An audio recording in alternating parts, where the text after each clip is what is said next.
কিভাবে দেখেছি জানিস? ওই আমি ঘুমিটা খুলে বদনে তুলে দেখেছিলাম সাইয়া গো, দেখেছিলাম সাইয়া। ওই আমি ঘুমিটা খুলে বদন তুলে দেখেছিলাম সাইয়া গো, দেখেছিলাম সাইয়া। আমি ঘুমিটা খুলে বদনে তুলে দেখেছিলাম সাইয়া, দেখেছিলাম সাইয়া। ঘুমিটা খুলে বদন তুলে দেখেছিলাম সাইয়া, দেখেছিলাম সাইয়া। আমার রসের নাগরে যায় নাচিয়া লইলে বাজার দিয়া। সবাই সবাই আমার রসের নাগরে যায় নাচিয়া লইলে বাজার দিয়া।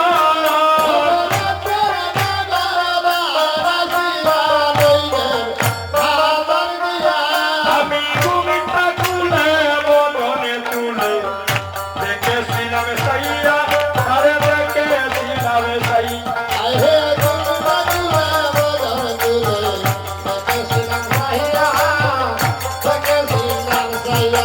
গ্রামে তো মকা কাকাই বাঁকা মধুমাকা হাসি, মধুমাকা হাসি।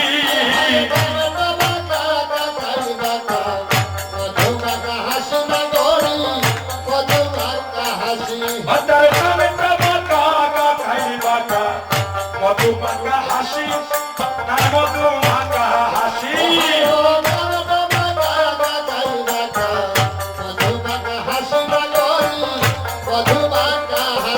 আমার মনে রইব মান কুলো মান হারাই হারাই বাসি। হইব হইব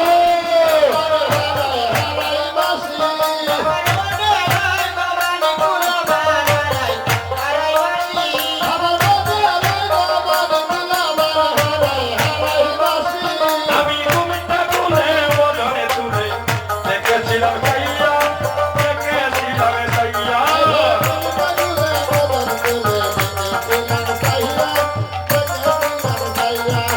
আমার গৌরাঙ্গ নাচই এম কির দিয়া, এম কির দিয়া।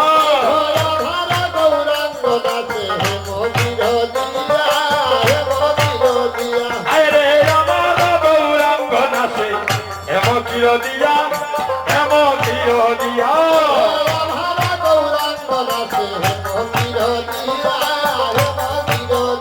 দেখো এদের কাছে প্রেমেরই রস বর্ষে ছুয়াইয়া। দেখো এদের কাছে প্রেমেরই রস বর্ষে ছুয়াইয়া। আমি ঘুমিটা খুলে বদনে তুলে দেখেছিলাম সাইয়া, দেখেছিলাম সাইয়া।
মিলামিশা দিবেন গো, যারা বাড়িতে ঘুমিয়ে আসেন ঘুম ভাঙিয়ে দিতে পারবো না প্রবর্তনী করে। জয় জয় মহাপ্রভু কি জয়। মহাপ্রভু ভক্তগণের যেভাবে হরিধ্বনি, আমাদের মায়েদের বোনেদের ওইভাবে সবার কিছু উলুধ্বনি হচ্ছে। উলুধ্বনি মনে হয় মাঝে মাঝে আমরা বাড়িতে তালা মেরে রেখে এসেছি, তাই মনে ভুলে গিয়েছি, তাই হ্যাঁ বলবো? হ্যাঁ আচ্ছা তাহলে বলি। না না যাইতো না, এবার দেখবেন উলুধ্বনি কিভাবে বাইরে হয় একটু বলি, বলবো? আচ্ছা তাহলে শুনেন। একজন মায়ের একটা সন্তান মাত্র, কথাগুলো বুঝবেন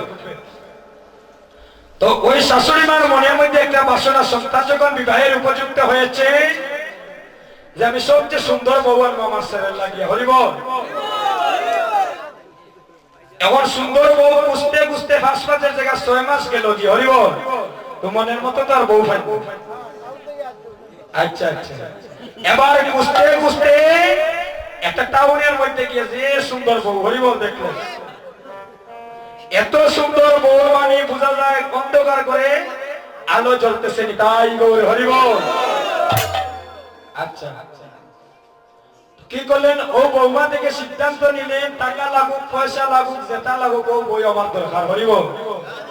হ্যাঁ আচ্ছা, এবার কি করলেন? আলাপ আলোচনার মাধ্যমে ওই সুন্দর বউ আনলেন। এবার গ্রামের প্রতিবেশী যারা আছে, ডেইলি 50 জন 60 জন খালি আসতেছে নতুন বউ দেখতে। দেখবেন ভালো যদি বউ হয়, গুণ ভালো হয়, দেখবেন আরেকজন মায়ের সাথে বউ বাড়ির বউটা বড় ভালো আসে না, আলোচনা করি না। যদি খারাপ হয় এটার একটা সমালোচনা আছে, ভালো হলে এটার একটা সমালোচনা আছে। এবার আগে লাগতো চিনি 1 কেজি, এবার লাগে চিনি 10 কেজি, হরিবল। এত সুন্দর বৌমা, খালি মানুষ আইতে আছে। তো ছেলেটা 2-2.5 মাস পরে হঠাৎ বিদেশ চলে গেল। ছেলেটা যখন বিদেশ চলে গেল, একদিন শাশুড়ি মা বললেন, ও বৌমা, আমার ছেলেটা তো অনেকদিন হয়ে গেল বিদেশে চলে গিয়েছে, তাহলে আগামীকাল একটা বিপদনাশিনী মায়ের পূজা দেব। আপনাদের এলাকায় হয়নি বাবা বিপদনাশিনী পূজা? আচ্ছা, আমাদের এলাকায় হয়, দেখা যায় সব দিকে ঠিক আছে। হ্যাঁ আচ্ছা, তাহলে পরদিন কি করলেন? শাশুড়ি মার বৌমা মিলে বাজারে গেলেন, চলে গিয়ে ঠাকুরের যা কিছু লাগে, আপনারা যারা অষ্টসখী হবে আপনারা প্রস্তুতি নেওয়াবেন, সময়ও বেশি নাই। আমি একটা সিগন্যাল দিয়ে রাখছি, কয়টা হয়েছে? 1:30 হয়ে গিয়েছে রাত, আমরা 2টার ভিতরে বৃন্দাবনে চলে যাব। তাই যারা যারা অষ্টসখী হবেন শাড়ি পরতে হবে, কিন্তু শাড়ি পরে সুন্দর করে সেজে গুজে আসবে। যেভাবে আমার রাইদনি 8 জন লাগবে, টোটাল 8 জন। এটা কিন্তু একটা বাক্যের ব্যাপার আছে অষ্টসখী সাজে, এটা আসার পর আমি বলবো। এটা কিন্তু যাত্রার বাক্য হয় না অষ্টসখী সাজা বাবা। এই যে মহাপ্রভুর সাজে সজ্জিত হওয়া, গোবিন্দ দর্শনে যাওয়া, এটার মনের একটা অনুরাগ লাগে, হরিবল, ভক্তি লাগে। ওইটা যদি আমাদের শরম লজ্জা ঘৃণা ওগুলা হৃদয়ে রাখি, তাহলে আসার দরকার নেই। যারাই আসবে আমাদের মনটা যেন ভক্তি ভাবে ভগবানের চরণে আশ্রয় নিয়ে যেন আজকে আমরা ওখানে আসি। এটা ভাব থাকতে হবে হৃদয়ে। পাওয়ারওয়ালা চশমার মতো যদি উচ্চ নিচু বিচার করি তাহলে কিন্তু হবে না, ভক্তিটা অন্য স্থানে চলে যাবে। তাই আজ কি করলেন? যারা যারা অষ্টসখী হবে আপনারা প্রস্তুতি নিতে হবে, চলে যাবে যদি আসলে থাকে। আচ্ছা, এবার বাজারে চলে গেলেন। বাজারে গিয়ে পূজার সব কিছু নিয়ে আসে, নিয়ে এসে ঠাকুর ঘরের মধ্যে রেখে দিলেন।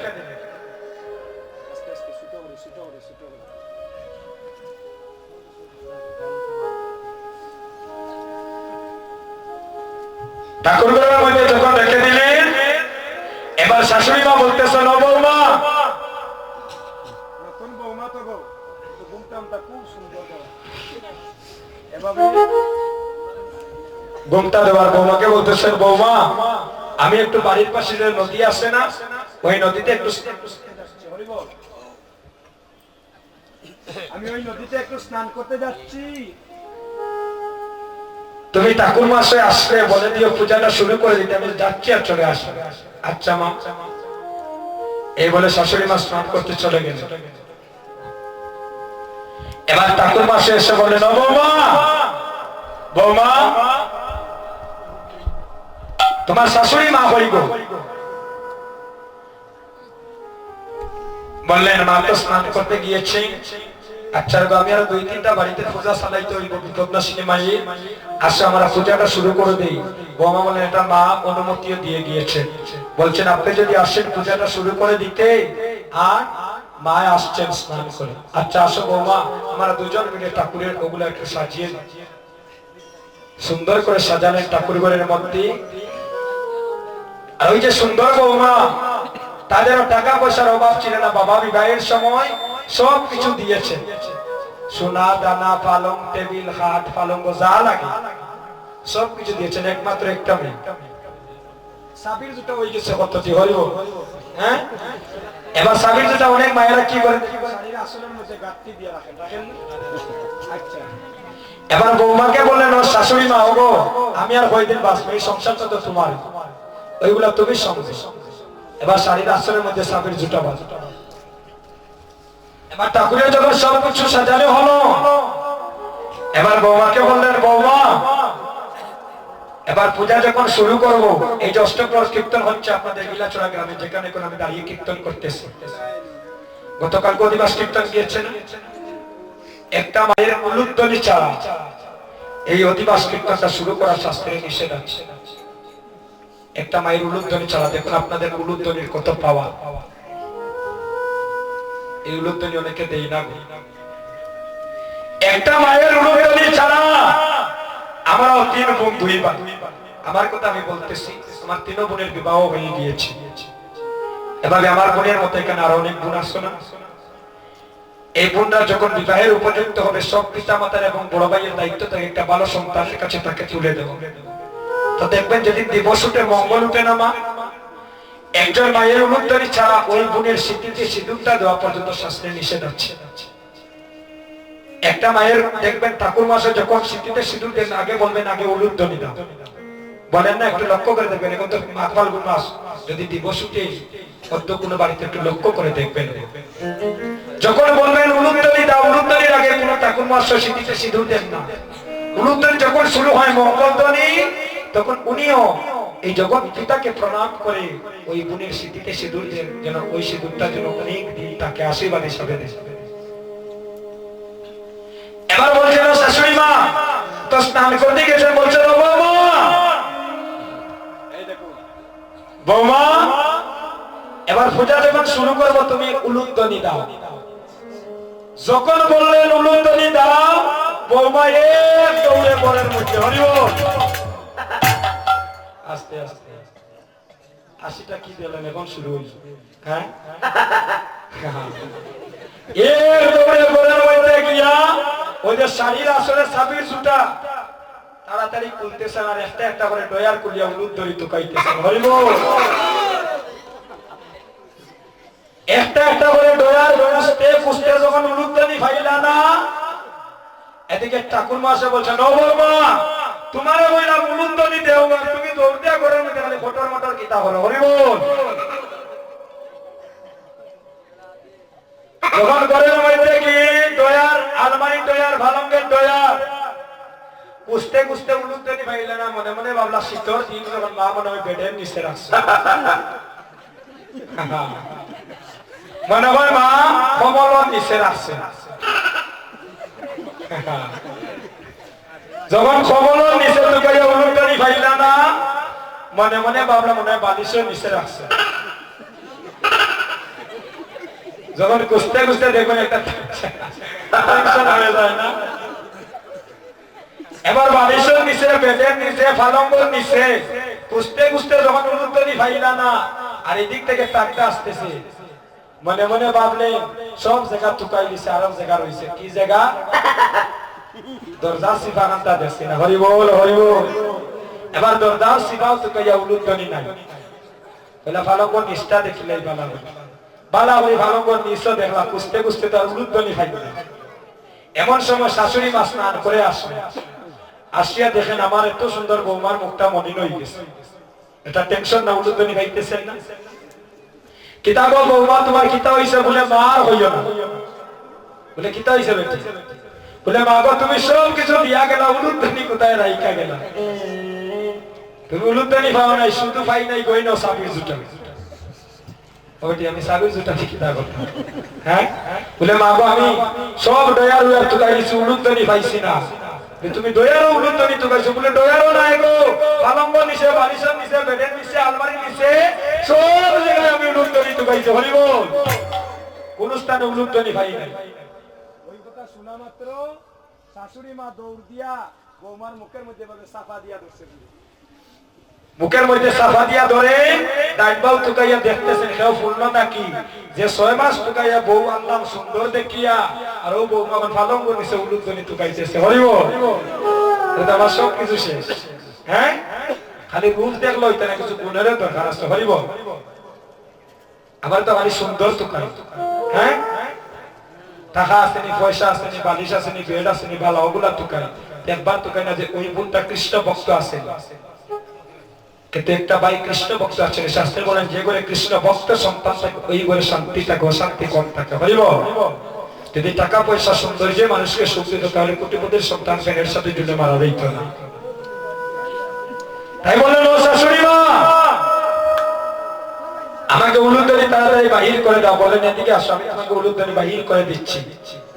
এই বলে বিপদনাশিনী মায়ের কাছে নিয়ে গেলেন, গিয়ে বললেন তুমি মাকে ভক্তিভাবে প্রণাম করো। যদি মায়ের কৃপা হয়ে যায় সুরও কিন্তু সাধু হয়ে যায়। হরি বল। মায়ের যদি কৃপা হয়ে যায় অভক্ত ভক্ত হয়ে যায়, মায়ের যদি কৃপা হয়ে যায় অন্তর নয়ন প্রস্ফুটিত হয়ে যায়। হরি বল। ভক্তি দাও, ভক্তিভাবে মাকে, দেখবে মায়ের করুণা হলে উলুধ্বনিটা তোমার বাইরে হবে। আর আমি যেভাবে উলুধ্বনি দেব তুমি ওইভাবে উলুধ্বনি দিবে।